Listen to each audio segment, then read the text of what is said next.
பாருங்க அவங்க தெரியாம போறாங்க. என்ன தெரியாம போறதுனால நிறைய விபத்து தெரிஞ்சே போயிருது. குறுக்கு வழியில, எதிர் திசையில, ஒரு வழி பாதையில எப்பவுமே போகணும்னு நினைக்காதீங்க.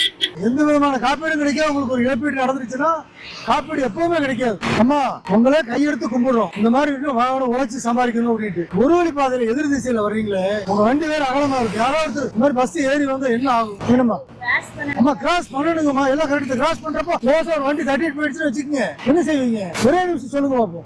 போயிடும். தயவு செய்து இந்த மாதிரி வண்டி வச்சுட்டு எப்பவுமே ஒரு வழி பாதையில வரவே வராது. சாதாரண வந்தா கூட ஒதுங்கிக்கலாம். சேர் இருக்கு, உங்களுக்கு 3 சக்கரம் வச்சிருக்கீங்க, நல்ல விஷயமா எப்பவுமே அதை பண்ணுங்க. பாருங்க பையன் பாருங்க, இதெல்லாம் பெரிய முட்டாள்தனம். அவங்க வர்றவங்க ஒரு பஸ்கார இடது பக்கம் வந்தாலும் வச்சுக்கோங்க, வேற இருசக்கரவாலும் இடது பக்கம் வருது, நீங்க எங்க போய் ஒதுங்குவீங்க? 2 நிமிஷத்துக்கு மிச்சப்படுத்துறோம்னு சொல்லிட்டு நம்முடைய வாழ்க்கை இன்னும் நிறைய இருக்குது. அதை முதல்ல மனசுல வச்சுக்கோம். அதை புரிஞ்சுட்டு வாகனத்தை வண்டி ஓட்டுங்க. சரியா இருந்தாலும் விபத்து நடந்துருதுங்க. பாதுகாப்பா போங்க நீங்க.